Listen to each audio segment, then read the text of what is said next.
जय Jagannath. Welcome to my YouTube channel Bharati boutique. तो ये वीडियो रे आज मु हाथ रे बॉर्डर लगेबा और हाथ को आमे केमती राउंड रे बसेबा तो सेही वीडियोटा एथिरे मु देखिछि। तो चलंतु देखिबा। तो फास्ट मु कौन कली ना हाथर उल्टा साइड और बॉर्डर सीधा साइड जी आपण हाथ फॉल्स पट्टी लगाइबा जी मार्जिन आपन छाड़ी से हिसाब से बॉर्डरटा बसिकी नेबे। तापर कौन करवा बॉर्डरटा को हाथर ऊपर पट को पलटई देकी गोटे टॉप सिलाई देदेबा। भल भाव प्रेस करके टॉप सिलाईटा दबा नहले तल पटर जो अस्त्र कपड़ाटा तल को बाहर की रहा तो सहीटा को देखिकी आपण साइज रे बॉर्डरटा बसईकी टॉप सिलाईटा देबे। तो जेहेतु बॉर्डर ऊपर मोर आउ गोटे लेस लगेबार थिला तो ऊपर पटटा मु सेमती सिलाई करनथिली लेस देकी ही मु सेटा को सिलाई कली। तो आपन चाहिए अन्य को लेस लगे भी करें। एटा जेहेतु ड्रेस रे देइथिला तो मु एई प्रोसेस रे लगाऊची। तो हाथ रे फॉल्स पट्टी देले तो बहुत मोटा हो जिवो सेति पे मु बॉर्डर माध्यम रे ही तो एबे मु कोन करबी हाथ लगेबी सेटा पुनी राउंड रे हाथ लगेबा को हेले आग बॉडी रो माप अनुसार आग फिटिंग करदेबा तापर हाथ माप अनुसार फिटिंग करनबा। तो एई वाली भाव रे मु फिटिंग करि नैची। आउ हाथर आर्महोल जो मापटा रोचे सेटा सबु बेले कुर्तीर आर्महोल मापटू बड़ रहिबो।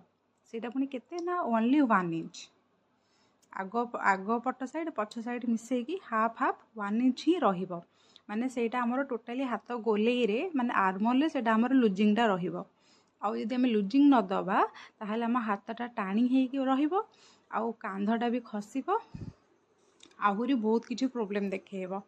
तो एसबू जिनस को ध्यान रखिकी ए जिनसटा कराई। तो हाथ रे कौन करिबा आमे जो 1 इंच जो लुजिंग छाड़ी तो सेटा कांध पाखरु आरंभ करिकी पूरा हाथ आर्महोलटारे ही से लुजिंगटा को दिया हबो। अल्प अल्प अल्प अल्प लुजिंग दे दे दे पूरा हाथटा बसा हबो।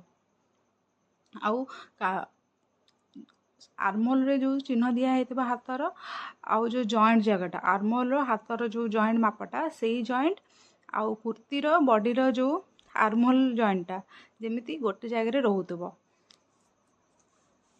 तो गोटे जगह जिते बेले रहितिबा राउंड रे बसेला बेले को हाथर जो जॉइंट पोर्शनटा सेटा आगपटे रहिबो आगपट साइड रो रहबो माने कुर्ती रो आगपट साइड को रहइबो आउ आउ कुर्ती रो जो साइड जॉइंट जो सिलेटा सेटा सब बेले कुर्ती रो पछ पट को रहइबो।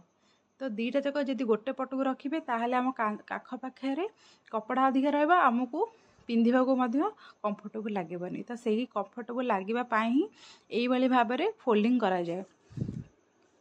तो आस्ते आस्ते आस्ते आस्ते मु लुजिंग दे दे दे हाथटा को बसैछि आ कांध पाखे हल्का अधिक ही टिके रहिबो नहले सेटा कांध को ड्रॉप माने लूज लूज करला भले लागिबो।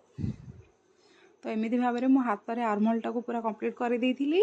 तापर आर्महोल रे सब बेले डबल स्टिच रहिबो आ गोटे माप रे ही आर्महोल लागिबो। देखंतु मोर आर्महोलटा मो हाथटा बे बसी जाइछि कुर्ती रे।